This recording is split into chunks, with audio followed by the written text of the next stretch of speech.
Congratulations, you made it to chapter 2. We're so excited and so proud of you. We wanted to start with this idea of on-off because we wanted to teach you body awareness and to be able to control that. But now we're going to be talking a little bit more in depth about how to modulate the system depending on what you need. So we started with this idea of on-off. The system's either on 100% or it's off, totally relaxed. But that's not really accurate to what we do as performers. What we use looks more like this, a dimmer switch, this idea of incremental control and how we're going to move through the system, going from 98% engaged back down to 12, maybe to 35, depending on what specific task we have at hand. So we're going to use singers in this example because they're a little bit different from our instrumentalist friends. Our instrumentalists will be more familiar with this idea of back pressure. So this might be an area that you're tempted to skip, but I really hope that you don't. For all of us singers, let's imagine that we cut the head off of a soprano. And here is what her vocal folds would look like if she was vibrating a really nice and easy E flat 4, middle voice. You'll notice that they're not drawn as taut, they're not as elongated, and so the space between her folds is a little bit larger. Now, if we go over and she vibrates a B flat 5, a high note, you can see that her folds are a little bit longer, that is tauter, and there's less space between them.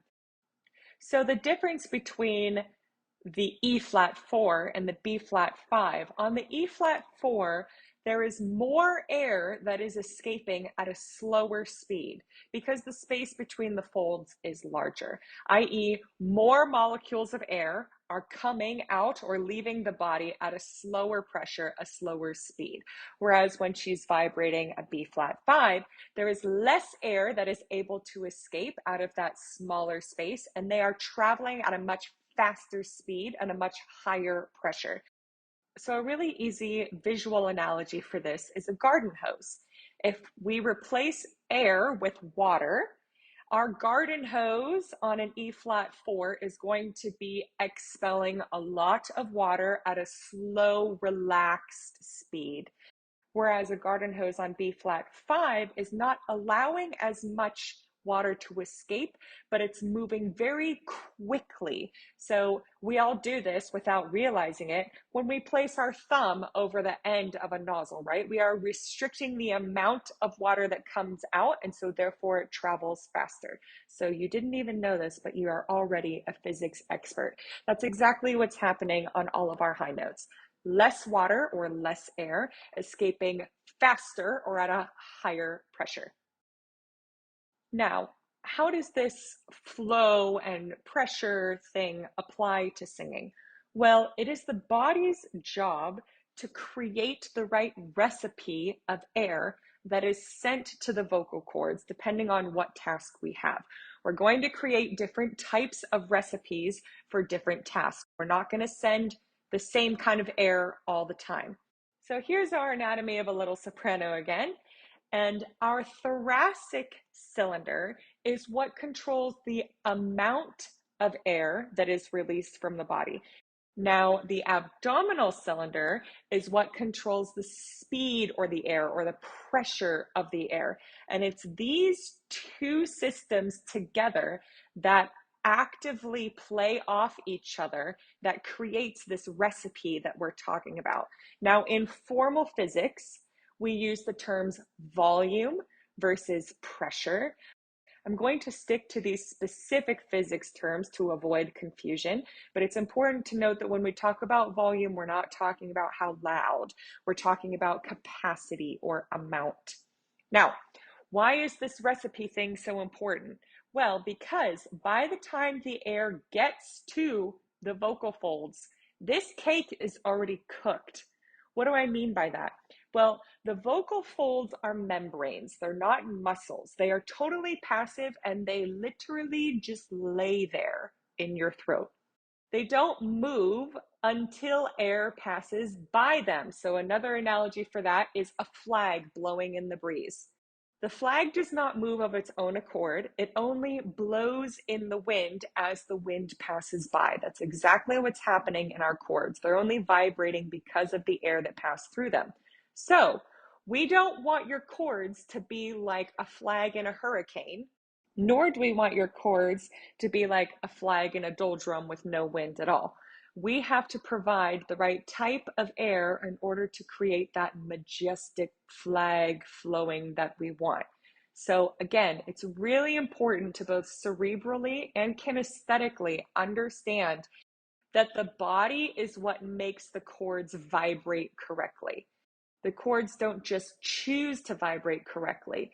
It's the body's recipe of air that is sent through them that decides whether they're vibrating in an easy way or whether they're what we call overblown.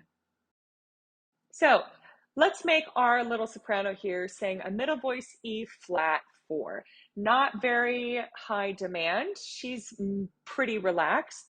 Remember, in this case, we're going to be having a high volume of air, a high amount of airflow leaving the body under fairly low pressure. That is, pretty gently, we're not over pressurizing it. Which one of these two systems, the thoracic cylinder or the abdominal cylinder, is providing more effort? It should be the thoracic because we have high volume. Now, the abdominal cylinder is still firing. It's just not firing as much as the thoracic.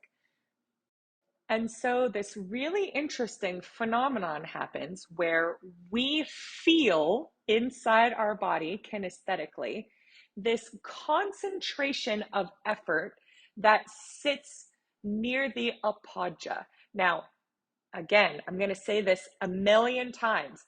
Both systems, both cylinders are still turned on, but we feel the location of the most effort happening near our appoggia because the thoracic cylinder has to have a little more effort involved in this middle voice E flat than the abdominal cylinder. This is what a lot of voice teachers talk about when they talk about the appoggia lean. Again, the appoggia is not an anatomical muscle group. It's just a metaphorical idea that singing teachers use.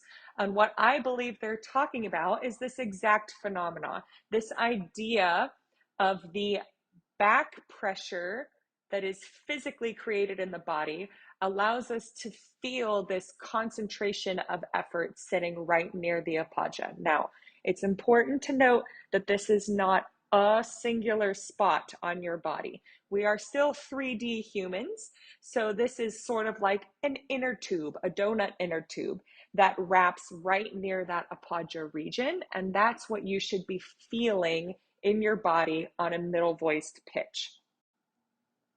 Now, let's make our soprano sing a high C. A high C is going to be low volume or a small amount of air under very high pressure that is moving very quickly. So again, which cylinder is going to be working the most? It is absolutely the abdominal cylinder. The thoracic cylinder still does have to be engaged, however. If we just let the ribs totally collapse, then you're going to get what? High volume flow, which is not what we want. We want low volume. When we have high volume flow under high pressure, that's what we call overblown. And that's metaphorically like having a flag in the wind in a hurricane. So the science of physics and all voice teachers agree on the fact that when it comes to high notes, you should be having low flow, low volume. So your thoracic cylinder is resisting expelling the air, but the abdominal cylinder is definitely providing more effort overall than the thoracic cylinder because the amount of pressure that you have to provide to that air is immense on a high C. And so what that causes in our body is this feeling of the location of effort to move really low. You should be feeling it between your hip bones or even on your pubic bone. Now, this is what a lot of voice teachers talk about when they say, add your pelvic floor for your high notes. Your pelvic floor is already on. Remember, the pelvic floor is part of that abdominal cylinder. It cannot fire independently while pressurizing the system. That is impossible.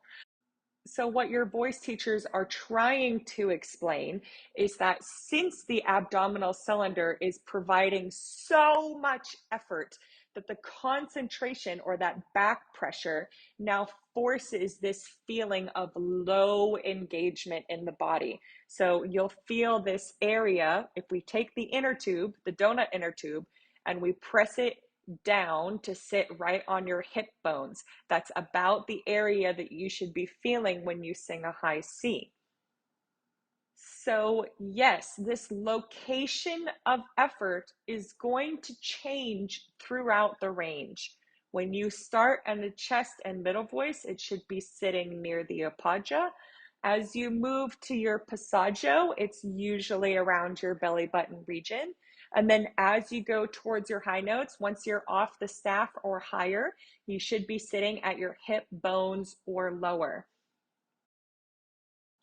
And so what you feel is this subtle fluctuation of location throughout your body that is absolutely tied to what pitch you are creating in the range. Instrumentalists, this absolutely applies to you too. When you go to apply that much back pressure to a very, very high pitch, you also should be feeling that concentration of effort the lowest in the body. So a really easy rule of thumb is the lower the note, the higher the location in your body. The higher the pitch, the lower the location in your body. Now, please keep in mind that every single pitch is not a specific point. You know, we're not pianos. There is a degree of variance that goes into all of this, both with each phrase that you go through may not be created totally equal, and each person may not be created totally equal.